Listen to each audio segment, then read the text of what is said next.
So in my last class, I talked about present indefinite tense. We have already completed present indefinite tense. So today I am going to discuss about present continuous tense. First of all, we will learn the definition of present continuous tense. এই present continuous tense জিনিসটি কি সেটা আমরা দেখব। যে টেন্সের মাধ্যমে বর্তমানকালে কোনো একটি কাজ চলছে বা ঘটছে এরকম বোঝায়, সেই টেন্সটিকে বলা হচ্ছে প্রেজেন্ট কন্টিনিউয়াস টেন্স। দু একটি উদাহরণ আমি তোমাদেরকে দিচ্ছি, তাহলে বিষয়টি আরও ক্লিয়ার হবে। ধরো উদাহরণগুলো হচ্ছে এরকম: আমি বই পড়ছি, মা ভাত রান্না করছেন, তারা ঝগড়া করছে, বাবা টেলিভিশন দেখছেন বা টিভি দেখছেন, এরকম আর অনেক উদাহরণ থাকতে পারে। অর্থাৎ কোনো একটি কাজ যেটি বর্তমানে চলছে সেটি হচ্ছে প্রেজেন্ট কন্টিনিউয়াস টেন্সের উদাহরণ। তো গত ক্লাসেও আমরা যেরকম করে শুরুতেই কোনো একটি টেন্স শেখার ক্ষেত্রে যেটা করি, আমরা তার যে মেইন স্ট্রাকচারটি আছে সেই স্ট্রাকচারটি আমরা লিখে নিই। তো প্রেজেন্ট কন্টিনিউয়াস টেন্সের ক্ষেত্রে মেইন যে স্ট্রাকচারটি আছে সেই স্ট্রাকচারটি আমি শুরুতেই বোর্ডে লিখে নিচ্ছি। মেইন স্ট্রাকচারটি হচ্ছে এরকম, এখানে খেয়াল করে দেখো, সাবজেক্ট এবং এখানে অক্সিলারি ভার্ব হিসাবে আছে am is are, am or is or are plus ভার্বের সাথে আইএনজি। তোমাদেরকে অলরেডি আমি বলেছি যে কোনো কন্টিনিউয়াস এবং পারফেক্ট কন্টিনিউয়াস টেন্সের ক্ষেত্রে ভার্বের সাথে, মূল ভার্বের সাথে আইএনজি যুক্ত করতে হয়। ING plus object plus extension. এই স্ট্রাকচারটি মূলত অ্যাফার্মেটিভ সেন্টেন্সের স্ট্রাকচার। সো অ্যাফার্মেটিভ একটি সেন্টেন্স আমি নেব, অর্থাৎ যেটি হচ্ছে হাবোধক একটি সেন্টেন্স। ধরো আমি যে কোনো একটি সেন্টেন্স বিবেচনা করছি, মা ভাত রান্না করছেন, এটি একটি অ্যাফার্মেটিভ সেন্টেন্স এবং এই সেন্টেন্সে একটি কাজ চলমান আছে, সুতরাং এটি হচ্ছে প্রেজেন্ট কন্টিনিউয়াস টেন্সের একটি উদাহরণ। মা ভাত রান্না করছেন, মা ভাত রান্না করছেন। যে স্ট্রাকচারটি আমি লিখেছি সেই স্ট্রাকচারটি আমি ফলো করছি। শুরুতে সাবজেক্ট মাদার। এবার খেয়াল করো, এখানে অক্সিলিয়ারি ভার্ব আছে তিনটি। কোন সাবজেক্টের ক্ষেত্রে কোন অক্সিলিয়ারি ভার্বটি আমরা ব্যবহার করব সে ব্যাপারে আগে একটু ধারণা নিয়ে নিচ্ছি। আই এর সাথে অলওয়েজ ব্যবহৃত হবে এম, ইউ, উই, দে এগুলোর সাথে ব্যবহৃত হবে আর, হি, শি, ইট। অনেক ক্ষেত্রে ইট সাবজেক্ট হিসেবে ব্যবহৃত হতে পারে। যে কোনো নেম এগুলোর ক্ষেত্রে ব্যবহৃত হবে ইজ। তাহলে এখানে খেয়াল করো, মাদার অক্সিলারি ভার্ব হিসেবে ব্যবহার করতে হবে ইজ, মাদার ইজ। রান্না করছেন, অর্থাৎ ভার্বটি হচ্ছে, মূল ভার্বটি হচ্ছে কুক, ভার্বের সাথে আইএনজি যোগ করতে হবে কুকিং। কি রান্না করছেন? ভাত রান্না করছেন, কুকিং রাইস। তাহলে সেন্টেন্সটি দাঁড়ায় mother is cooking rice.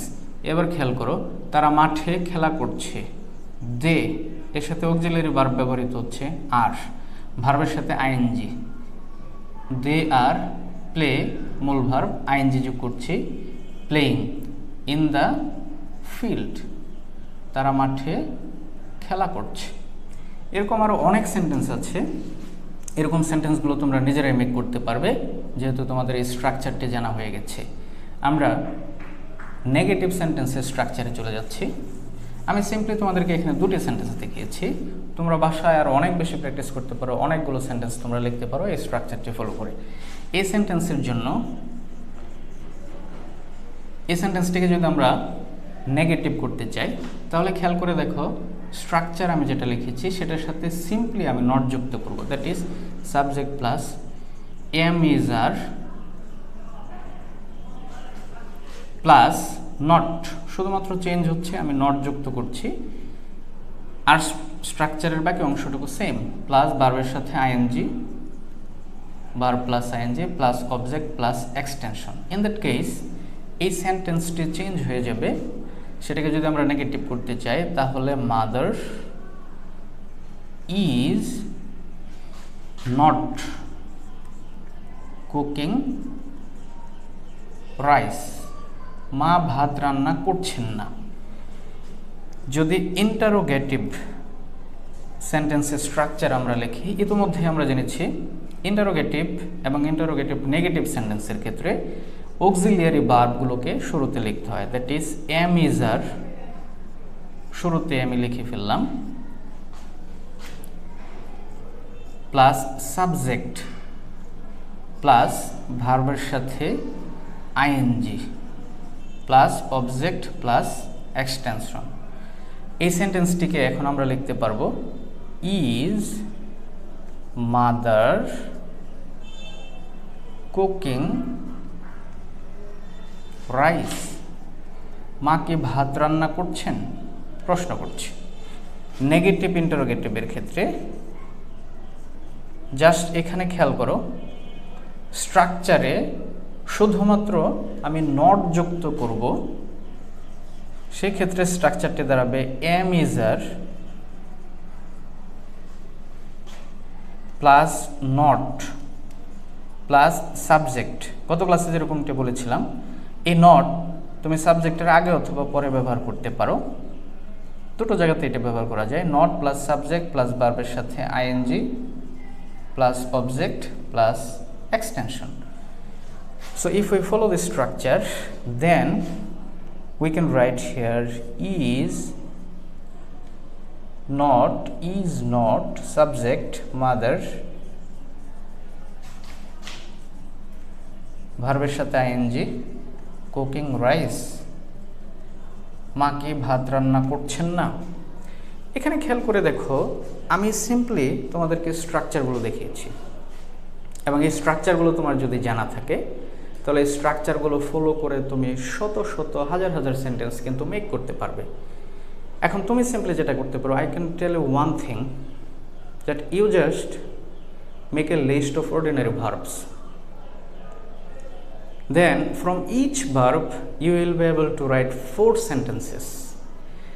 And the most important thing is, whenever you are making sentences, you just try to speak those sentences. It will increase your speaking capability. এবং তুমি যদি এই ওয়েতে বাসায় অনেক বেশি প্র্যাকটিস করতে থাকো, তাহলে তুমি ধীরে ধীরে খুব অল্প সময়ের মধ্যেই ইংরেজিতে কথা বলতে সক্ষম হবে। So I will just suggest you practice more and more at home, because we know that practice makes a man perfect.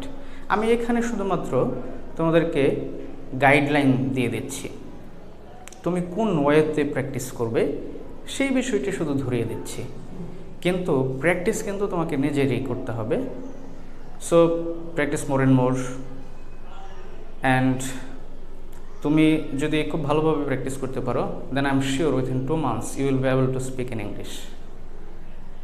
So আজকে আর আমি খুব বেশি কথা বাড়াচ্ছি না। I'm signing out for today. I will talk to you in my next class.